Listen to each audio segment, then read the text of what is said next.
Photo స్వయంగా పవన్ కళ్యాణ్ గారు అక్కడి నుంచి నేను పోటీ చేస్తానని ప్రకటించడం, అక్కడ ఉన్నటువంటి మా వర్మ గారు కూడా నిజంగా he is a very good politician, చాలా ప్రజాదరణ కలిగినటువంటి నాయకుడు మా వర్మ గారు. ఆయనకు అన్ని రకాలుగా కూడా పార్టీ సముచితమైనటువంటి స్థానం ఇస్తుంది. అంటే దురదృష్టం ఇవాళ ఏంటంటే పొత్తులో భాగంగా పాపం వర్మ గారు ఇవాళ పోటీకి అవకాశం కోల్పోయి ఉండొచ్చు, కానీ చంద్రబాబు నాయుడు గారు ఇందాకే మాట్లాడారు, వర్మ గారితో మాట్లాడారు, రేపు విజయవాడ రమ్మని ఆహ్వానించారు. వర్మ గారు కూడా నేను బయలుదేరి వస్తాను సార్ మీ దగ్గరికి అని చెప్పారు. కాబట్టి అటువంటివి చిన్న చిన్న అసంతృప్తులు ఉన్న చోట ఖచ్చితంగా చంద్రబాబు గారు గత 15-20 రోజులుగా అదే పనిలో ఉన్నారు. వారితో మాట్లాడటం ఇవన్నీ కూడా చేస్తారు. కాబట్టి కొన్ని చోట్ల చిన్న చిన్న అసంతృప్తులు ఉన్న వాటన్నిటిని కూడా సరి చేసుకుంటాం. ఎవరిని కూడా వదులుకునేటటువంటి పరిస్థితి ఉండదు. అందరికీ సముచిత స్థానం కల్పిస్తాం. డిమాండ్ ఎక్కువగా ఉంది అంటే ఇవాళ ఒక పక్కన వైఎస్ఆర్ కాంగ్రెస్ పార్టీలోనే సీట్ అడిగేవాడు లేడు.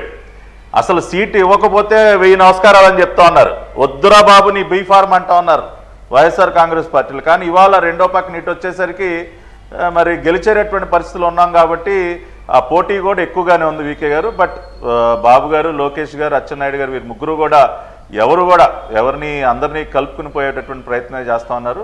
ఈ సహజం, గెలుపు గుర్రం ఎక్కడానికి ప్రతి ఒక్కరు కూడా ప్రయత్నం చేయడం అనేది సహజం, వారిని తప్పుపట్టాల్సిన అవసరం కూడా లేదు. కాబట్టి ఇవాళ ఒకటే చెప్తా ఉన్నా వీకే గారు, మేము పూర్తి ఆత్మవిశ్వాసంతో 2 లిస్టుల్లోనే 128 మంది అభ్యర్థులు మేము ఖరారు చేసుకోగలిగాం. రెండో పక్కన వాళ్ళు 12 లిస్టులు వదిలినా కూడా ఇప్పటికీ వాళ్ళ అభ్యర్థులని చెప్పట్లా. మొన్న చిలకలూరుపేట చూశారు కదా, కలెక్షన్ క్వీన్ ఆ విడుదల రజనీని తీసుకొచ్చి ఇంకో చోట పెట్టారు. అక్కడ మళ్ళీ 2 సార్లు మార్చారు. విడుదల రజనీని, కలెక్షన్ క్వీన్ రజనీని తీసి ఇంకొక వ్యక్తిని పెడితే ఇప్పుడు ఆ వ్యక్తిని తీసి ఇంకెవరో గుంటూరులో మేయర్గా పనిచేసినటువంటి ఒక వ్యక్తిని తీసుకొచ్చి అక్కడ పెట్టారు. కాబట్టి ప్రతి చోట ప్రకటించినటువంటి ఇన్ఛార్జీలే మళ్ళీ 2వ సారి 3వ సారి మారుస్తూ ఉన్నారు. ఇవాళ జగన్మోహన్ రెడ్డి ఒక రకంగా పిచ్చాడైపోతా ఉన్నాడు. అసలే కొంత ఇబ్బంది ఉంది, వాళ్ళు ఇంకా పిచ్చ మరి ఏ స్థాయికి వెళ్ళిందో నేనైతే పాపం ఊహించుకుంటేనే జాలి కలుగుతోంది. ఒక్కొక్క కాన్స్టిట్యున్సీలో 2-3 సార్లు అభ్యర్థులు మార్చుకోవాల్సినటువంటి పరిస్థితిలో ఇవాళ జగన్మోహన్ రెడ్డి ఉన్నాడు. వాళ్ళు కూడా అభ్యర్థులు కాదంటా ఉన్నాడు, కేవలం ఇన్ఛార్జీలు మాత్రమే చెప్తా ఉన్నాడు. రైట్.